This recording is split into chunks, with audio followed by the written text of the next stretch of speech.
Now the final mystery is what all of these arguments do. You'll also notice I haven't really told you how to specify what content provider you actually want to access, or what table or rows that you're changing, inserting, or reading.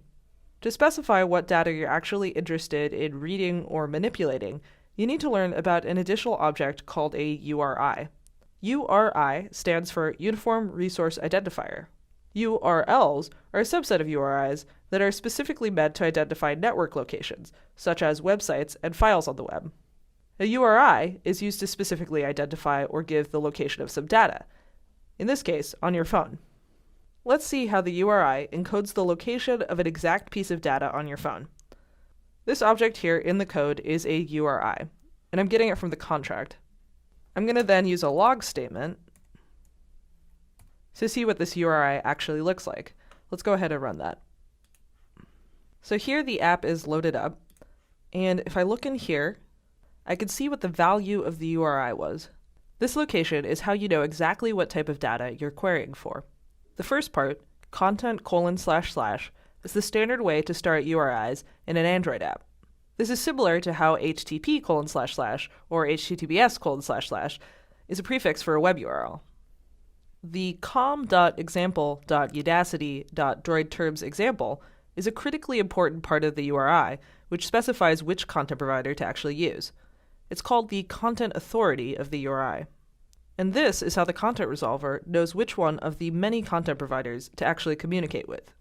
After the content:/ and the content authority is a string that identifies exactly what data in the content provider that you're interested in accessing. The structure of this string, known as the path, will be specific to the content provider. And in our case, what we're trying to do is access all of the terms which are stored in the content provider. So that's what's appended here. So within the URI is the following information. It says, I'm a URI for content providers on Android, and I'm accessing this specific DroidTermsExample provider, and I'm only interested in the list of terms stored in DroidTermsExample data. Now, you might be scoffing right now and going, but Lila, how would I know what the structure of these URIs is even supposed to look like? I'm not a mind reader, and yes, that is right, you are not a mind reader. Which is why, if the designer of the content provider followed conventions, which they hopefully did, they should have created a contract class. Here I am looking at the docs for DroidTermsExample provider. And here is documentation for a DroidTermsExample contract class. This is the same type of contract class that you make when you're working with databases. If we scroll down, we see that along with all of these constants for the different columns of the database, the contract also contains information about URIs.